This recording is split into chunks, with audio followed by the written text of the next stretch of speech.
ኤዲ ጸሐፊ ሲሆን አንድ መጽሐፍ እንዲጽፍ ከአሳታሚ ድርጅት በሚከፈለው ብርና ከፍቅረኛው በሚያገኘው ትንሽ ብር ነበር የሚኖረው። ጽሑፉን ማቅረብ ያለበት ጊዜ ቢያልፍም ምንም መጻፍ አልቻለም፣ አንድ ቃልም ቢሆን። አንድ ቀን የኤዲ ፍቅረኛ መለያየት እንደምትፈልግ ትነግረውና የቤታቸውን ቁልፍ ትመልስለታለች። ሕይወትን ልታስተካክል አልቻልክም፣ ብዙ ጠበቅኩ፣ ለዛም ነው የምንለያየው ትለዋለች። ኤዲ እንደሚያፈቅራትና አብሯት ሕይወቱን መኖር እንደሚፈልግ ይነግራታል። ኤዲ ወደ ቤቱ ሲመለስ የድሮ ሚስቱ ወንድም ያገኘዋል። የሚስቱ ወንድም የድራግ ሻጭ ነበር። ከኤዲ ጋር ያወሩና መጠጥ ለመጠጣት ወደ ባር ይገባሉ።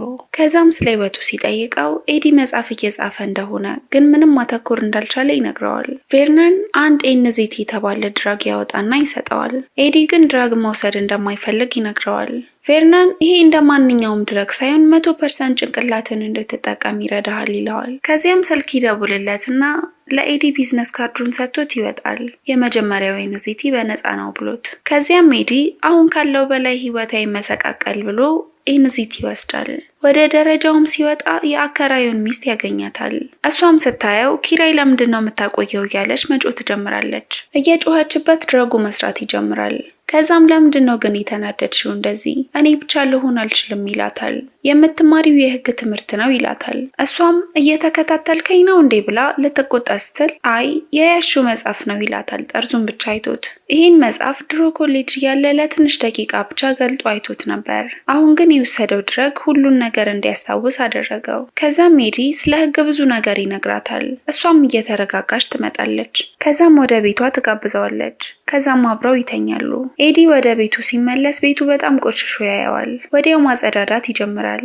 ከዛም መጽሐፉን መጻፍ ይጀምራል። 90 ፔጅ መጽሐፍ በአንድ ሌሊት ይጨርሳል። ጠዋት ሲነሳ የድረጉ ተጽዕኖ እንደቆመ ይረዳል። ከዛም መጽሐፉን ይዞ ለአሳታሚዋ ይሰጣታል። እቤትም ሲደርስ ብዙ መልእክቶች ይደርሱታል፣ በጣም እንደወደዱት መጽሐፉን። ከዛም ኤዲ ተጨማሪ ኤንዜቲ ለማግኘት ቬርነን ጋር ይሄዳል። በሩን ያንኳኳና ቬርነን ይከፍትለታል። ከዚያም አይኑ በልዞ ያየዋል።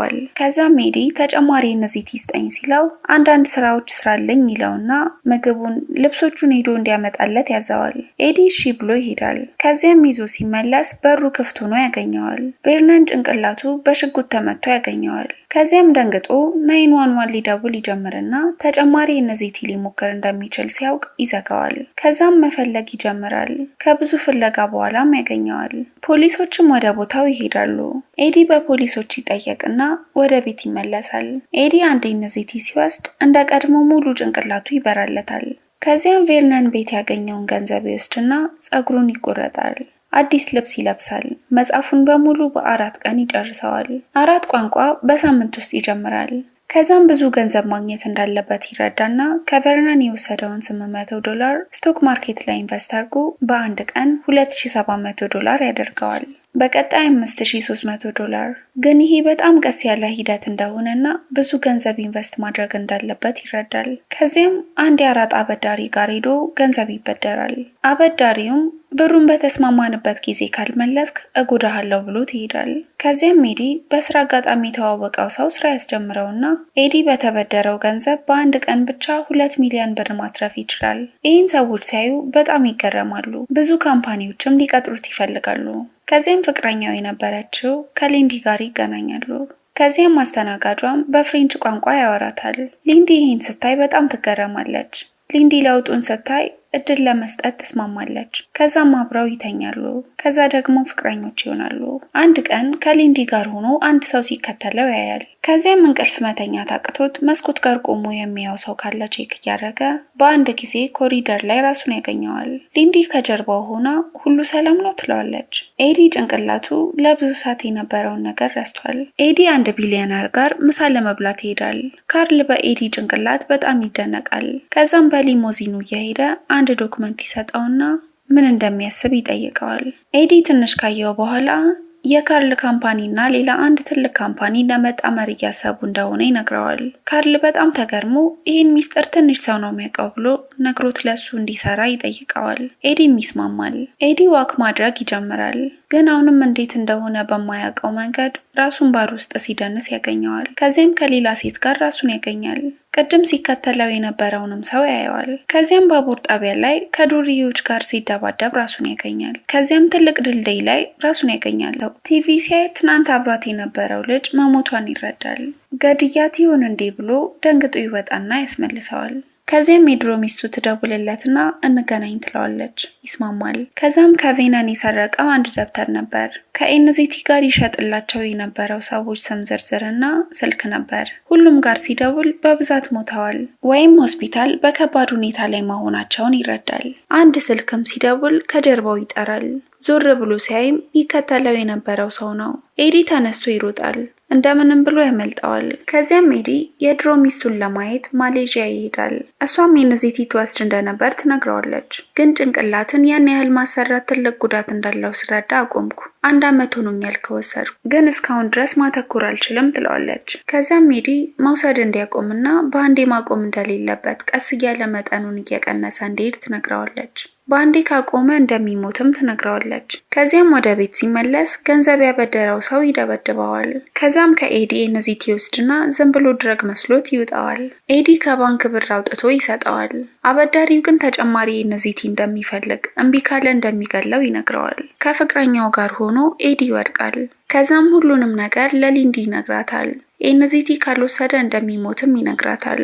እሷም ሜዳ ልታመጣለት ትስማማለች። በቤቱ ሜዳ ታገኘውና ስትመለስ ኤዲን የሚከተለው ሰው ያገኛታል። ከዚያም ያባረራታል።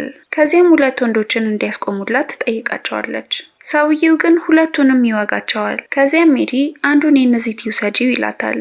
እሷም ስትወስደው ምን ማድረግ እንዳለባት ይገባትና ታመልጠዋለች።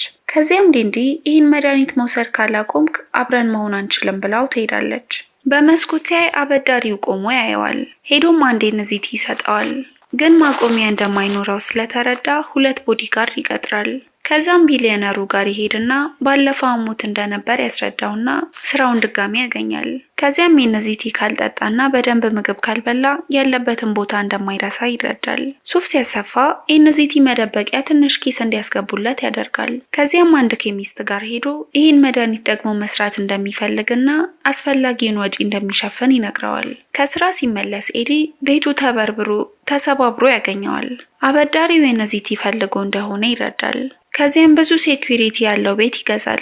ከዚያም ከካምፓኒው ጋር ሊጣመር የነበረው ካምፓኒ ባለቤት በጣም መታመሙን ሚስቱ ለኤዲና ለቢሊዮነሩ ትነግረዋለች። ከዚያም ወደ መኪናዋ ስትሄድ ጠበቃዋ ኤዲን ሲከተለው የነበረው ሰው መሆኑን ያያል። ባለቤቷም የታመመው ኤንዚቲ ያልቁበት እንደሆነ ኤዲ ይረዳል። ከዚያም ኤዲ አብሯት ያደረችው የሞተችው ሴት ግድያ ተጠርጥሮ ፖሊስ ጣቢያ ይሄዳል። ግን እሱ እንዳልሆነ ተጣርቶ ይለቀቃል። በዚህ መካከል ግን የኤዲ ጠበቃ ጃኬት ውስጥ ድብቅ ያስቀመጠውን ሙሉ ኤንዚቲ ይወስድበታል። ኤዲ ወደ ቤቱ ይመለሳል። ከዚያም ቲቪ ሲያይ የእሱ ጠበቃ የታመመው ባለሀብት ጠበቃ መሆኑን ይረዳል። ለእሱ ሊወስድለት እንደሰረቀውም ይገባዋል። ከዚያም በሩ ሊሰበር ሲታገል ይሰማና የሴኩሪቲ ካሜራ ያያል። አበዳሪው ኤንዚቲ ፍለጋ እንደመጣ ያያል። ከዚያም በሩን በመቁረጫ እየቆረጡት እንደሆነ ሲያይ ከያዙኝ ስለሚያሰቃዩኝ ብሎ ራሱን ሊያጠፋ በረንዳው ላይ ይቆማል። ሊዘል ሲል አንድ ኤንዚቲ ቦክስ ውስጥ እንዳለው ትዝ ይለዋል። በፍጥነት መፈለግ ይጀምራል። ከዛም ያገኘዋል። ልክ ሊወስደው ሲል በሩን ሰብረው ሲገቡ ደንግጦ ይወድቅበታል። ከዚያም ኤዲን ያስሩትና ሊያሰቃዩት ሲሉ ኤዲ ቢላ ይደብቅና አበዳሪው ሲጠጋው ይወጋዋል። ከዛም ደም ውስጥ ኤንዚቲ እንዳለ ትዝ ሲለው ደሙን መጠጣት ይጀምራል። ከዛም ኤንዚቲ ሲስተም ውስጥ ይገባል። ከዚያም ከአበዳሪው ጋር የመጡትን ሁለቱንም ይገላቸዋል። ከዚያም የሚከተለው ሰው ጋር ይሄዳል። ባለሀብቱ መሞቱን ያያል። ጥበቃው ከሱ የወሰደውን ኤንዚቲ ለባለሀብቱ ቢሰጠው አይሞትም ነበር ይለዋል። ጠባቂው በጣም ተናዶ ጠበቃውን ይገላዋል። ኤዲ ኤንዚቲ መልሶ ያገኛል። በቀጣይ ኤዲን ለከተማ ገዥነት ሲወዳደር እናየዋለን። ቻናላችንን ላይክ እና ሰብስክራይብ ማድረጉ እንዳይረሱ። በቀጣይ እስክንገናኝ መልካም ጊዜ።